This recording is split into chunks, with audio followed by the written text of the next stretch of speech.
L'adversaire, celui que le Seigneur a nommé le père du mensonge, sait comment séduire, comment fasciner les âmes, comment les détourner insensiblement de la croix du calvaire. Ses ressources sont innombrables.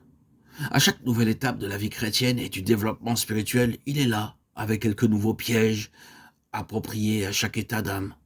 Partout où sont nées, sont propagées quelques doctrines d'erreur, quelques déformations de la vérité. Nous retrouvons à leur origine cet oubli du calvaire, sous son double aspect, pardon et sanctification, comme base essentielle de vie chrétienne, comme centre de vie, d'où rayonne tout autre élément de vérité. Aucun élément de vérité ne doit jamais être poussé jusqu'en ses limites extrêmes au détriment des autres, mais rester sous le rayonnement de la croix. Suivre le chemin de la foi, c'est regarder constamment à Jésus-Christ crucifié, en comptant sur l'Esprit de Dieu, pour que s'exerce en nous la puissance de séparation de sa mort, d'abord, puis celle de sa vie.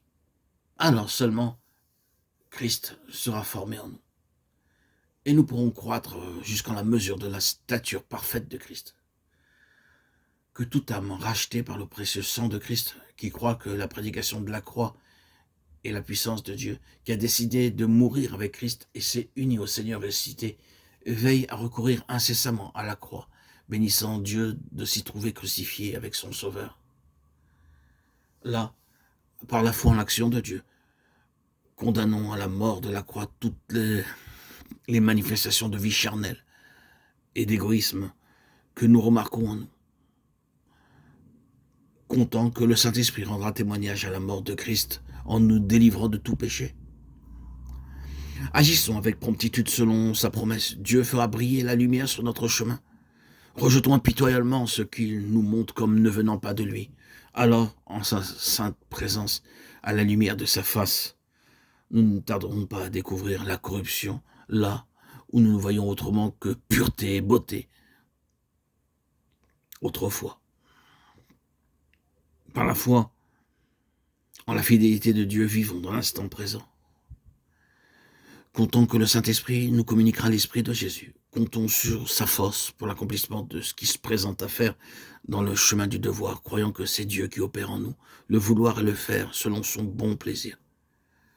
Si, en quelque chose, nous sommes fourvoyés, si nous n'avons pas suivi les pas de Jésus, comptons sur sa puissance et sa bonté pour nous remettre dans le droit chemin. Ne nous abandonnons pas à de vains regrets, mais comptant sur son amour, confions-nous parfaitement en lui.